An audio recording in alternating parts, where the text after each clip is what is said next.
Jelang Lebaran Idul Fitri 1444 Hijriah, masyarakat mulai memburu kue kering di Pasar Sentral, Sengkang, Kabupaten Wajo, Sulawesi Selatan, Kamis, 20 April 2023.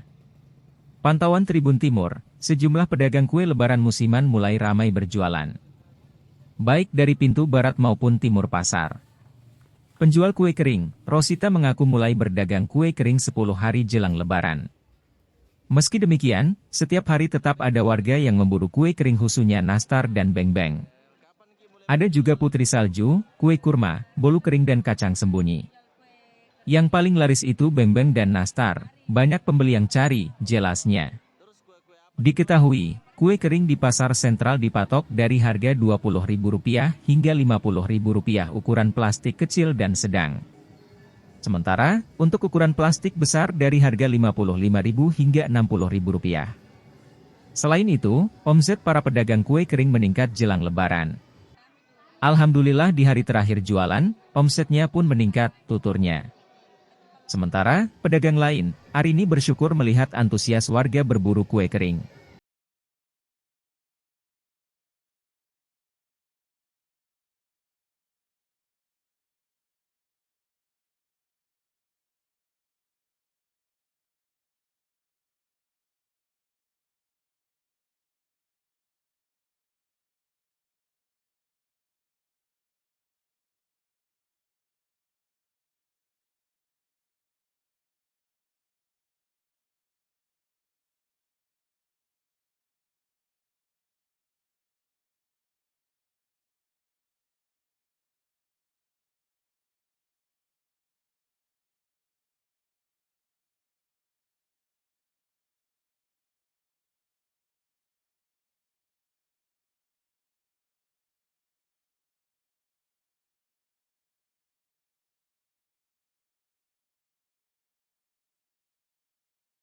Kalau mereka menjual kue kering dari 10 hari mau Lebaran. Oh, terus kue-kue apa dijual, Bu? Kue yang pertama itu macam kue basah dulu, kue basah itu saja dulu.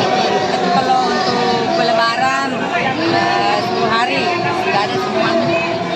Bagaimana omset tak, Bu?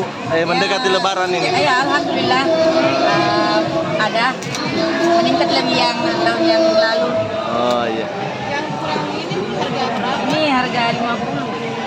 Yang besar 50, yang kecil 35.